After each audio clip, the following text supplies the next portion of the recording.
Conflict in life is one cause of stress, it is painful state. मतलब conflict basically क्या होता है कि एक पेनफुल स्टेट होता है या एक ऐसा कंडीशन होता है जबकि एक इंसान जो है वो इमोशनल टेंशन जो है वो इंटेंस इमोशनल टेंशन फील करता है।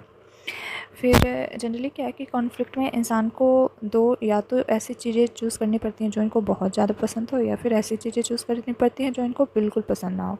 तो इसको जो है वो कॉन्फ्लिक्ट बोलेंगे। डेफिनेशन की बात करते हैं तो conflict means a painful emotional state which result from a tension between two opposed and contradictory basis. मतलब दो जो अपोज्ड जो है वो या कॉन्ट्राडिक्टरी बेसिस जो होंगी उनमें जो है उनकी वजह से टेंशन क्रिएट होगा, और उस टेंशन की वजह से क्या होगा, इमोशनल स्टेट होगा। मतलब पेनफुल इमोशनल स्टेट होगा, उसकी वजह से टेंशन होगा, तो वो कॉन्फ्लिक्ट होगा। टाइप्स ऑफ कॉन्फ्लिक्ट में आता है अप्रोच कॉन्फ्लिक्ट सबसे पहले। इसमें क्या होगा कि दो अट्रैक्टिव गोल्स होंगे और पर्सन को एक चूज़ करना होगा, तो वो तो दोनों चूज़ करना चाहता है, तो इसकी वजह से कॉन्फ्लिक्ट होगा कि अब किसके बीच में चूज़ करें। सो approach conflict occurs when a person is forced with two attractive alternative while only one of them can be selected. और ये क्या है कि become more serious if the choice of one alternative means the loss of an extremely attractive. Like दोनों ही हमारे लिए बहुत ज़्यादा मतलब अट्रैक्टिव है, लेकिन दोनों में से किसी एक को चूज़ करना है, तो उस टाइम पे क्या होता है कि वो सीरियस हो जाता है अगर दोनों ही बहुत ज़्यादा अट्रैक्टिव हैं। तो ये होता है अप्रोच कॉन्फ्लिक्ट। नेक्स्ट है अवॉइडेंस कॉन्फ्लिक्ट। इसमें क्या है कि अगर दोनों ही ऐसे हैं जो कि मुझे मतलब हमें नहीं चाहिए, तो वो होते हैं अवॉइडेंस कॉन्फ्लिक्ट। तो वो लिखा हुआ है कि a person faces to undesirable situation, और एक इंटेंस इमोशन जो होता है यहाँ पे क्रिएट होता है। जैसे एग्जाम्पल में क्या है कि women trying to choose between continuing an unwanted pregnancy and getting an abortion done. तो इसमें क्या है कि एक टाइम मतलब एक वुमेन है, मानते हैं कि वो प्रेग्नेंट हो गई, तो अनवांटेड प्रेगनेंसी हो गई उसको, तो उसके पास दो चीज़ है। मतलब या तो वो प्रेगनेंसी को कैरी करे या फिर जो है वो अबॉर्ट कर दे, लेकिन वो अबॉर्ट भी नहीं करना चाहती और प्रेग्नेंट भी नहीं होना चाहती, तो उसके लिए अनवांटेड प्रेगनेंसी। तो यहाँ पे क्या है कि दोनों ही चीज़ें वो अवॉइड करना चाहती है, बट उसको एक चीज़ चूज़ करना पड़ेगा। तो ये जो कॉन्फ्लिक्ट क्रिएट हो रहा है अवॉइडेंस कॉन्फ्लिक्ट होगा। फिर आता है अप्रोच अवॉइडेंस कॉन्फ्लिक्ट। इसमें क्या है कि both attractive and unattractive features होंगे। मतलब एक ही चीज़ के अट्रैक्टिव फीचर भी होंगे और अनअट्रैक्टिव फीचर्स भी होंगे। जैसे कि क्या होगा कि the result in continuing oscillation between approach and avoidance creating a greater deal of emotion conflict of stress. For example to marry और नॉट टू मैरी। तो इसमें क्या है कि जैसे वो बोलते हैं लड्डू, शादी के लड्डू जो खाएं वो पछता है, ना खाए वो पछता है। तो वही है कि टू मैरी और नॉट टू मैरी, ये क्या हो गया, अप्रोच अवॉइडेंस। मतलब एक ही चीज़ है मैरी, अब उसमें जो है वो कुछ उसका पॉजिटिव भी जो है वो साइड है, कुछ नेगेटिव भी है, तो वो अप्रोच अवॉइडेंस कॉन्फ्लिक्ट हो गया।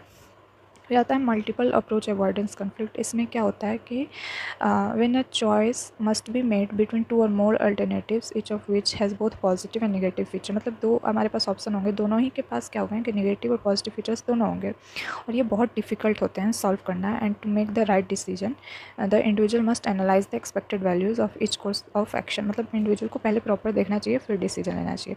एग्जाम्पल में क्या है कि अ पर्सन में have the alternative of accepting any of the two jobs of which may be boring but with a good पे। मतलब एक बोरिंग है बट उस वहाँ पे पेमेंट अच्छा मिल रहा है, वाइल द अदर हो सकता है कि पेमेंट अच्छा ना हो लेकिन वो इंटरेस्टिंग हो। तो यहाँ क्या है कि दोनों ही चीज़ों में क्या है कि नेगेटिव और पॉजिटिव दोनों एक्सपेक्ट है, तो इंसान को कोई एक चूज़ करना होता है, तो वो चीज़ हो गया। इसको क्या बोलेंगे, मल्टीपल अप्रोच अवॉइडेंस कॉन्फ्लिक्ट बोलते हैं। फिर आता है हमारा इंटरनल कॉन्फ्लिक्ट। क्या होता है कि कॉन्फ्लिक्ट में भी between one person and another और बिटवीन अ पर्सन। मतलब एक तो होता है कि जो है वो एक पर्सन का दूसरे पर्सन से कॉन्फ्लिक्ट हो सकता है, या फिर हमारे अंदर ही बहुत बार ऐसा होता है कि कॉन्फ्लिक्ट होते रहता है, और फिर हमारा और हमारे एनवायरनमेंट से हो सकता है। तो ये चीज़ जो है most dangerous and serious conflict वो होता है जो इंसान के अंदर होता है, और उसको हम इंटरनल कॉन्फ्लिक्ट बोलते हैं। तो वो लिखा हुआ है कि the conflict between one's motive, desire, sentiments and attitudes. तो ये सारी चीज़ें क्या हो जाएंगी, इनको इंटरनल कॉन्फ्लिक्ट बोलेंगे।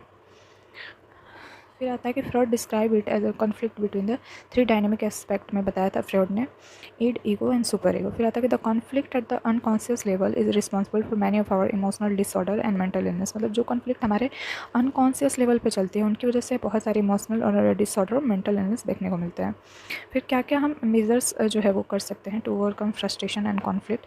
तो सबसे पहला मेथड आता है कि पहले तो हम ये जानने की कोशिश करें कि जो हमें फ्रस्ट्रेशन हो रहा है वो कहाँ से हो रहा है, और क्या हम उसको चेंज कर सकते हैं, या फिर क्या वो जो सोर्स है उसको कंट्रोल कर सकते हैं। मतलब पहला तो ये है, बट अगर हम कंट्रोल नहीं कर सकते हैं किसी चीज़ को, किसी सिचुएशन को, तो हम क्या करते हैं कि हमें क्या करना चाहिए कि हमें उसे एक्सेप्ट करना स्टार्ट कर देना चाहिए। तो एक तो ये तरीका है। दूसरा है कि double check everything before taking the final decision. मतलब क्या कभी कभी हम बिना सोचे समझे डिसीजन लेते हैं और फिर पूरी लाइफ रिग्रेट करते रहते हैं, या फिर कॉन्फ्लिक्ट होते रहती है हमारे माइंड में कि नहीं करना चाहिए था, करना चाहिए था। तो ये क्या करना है कि किसी भी चीज़ को जो है वो फाइनल डिसीजन लेने से पहले हमें डबल चेक कर लेना चाहिए। फिर आता है कि रिव्यू द सिचुएशन अगेन, मतलब पूरी सिचुएशन को एक बार और ओवरऑल देखना है। या फिर नेक्स्ट आता है कि चेंज द गोल और मॉडिफाइड द डिज़ायर्स, मतलब गोल को चेंज कर सकते हैं। फिर गोल को क्या कर सकते हैं, चेंज करके कुछ जो चीज़ हमें सेटिस्फाई करती है वैसे चीज़ों से हम उनको क्या कर सकते हैं, सब्स्टिट्यूट कर सकते हैं।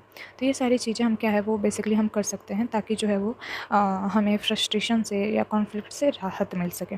आता है कि रोल ऑफ नर्स क्या होता है in reducing frustration and conflict and enhancing coping. इसमें आता है कि firstly nurse has to identify और रिकॉग्नाइज द प्रॉब्लम। सबसे पहले ये ज़रूरी है कि नर्स जो प्रॉब्लम है उस प्रॉब्लम को आइडेंटिफाई करे, एंड जो कि मतलब पेशेंट को कॉन्फ्लिक्ट कर रही है उसको आइडेंटिफाई करें in patients and their families.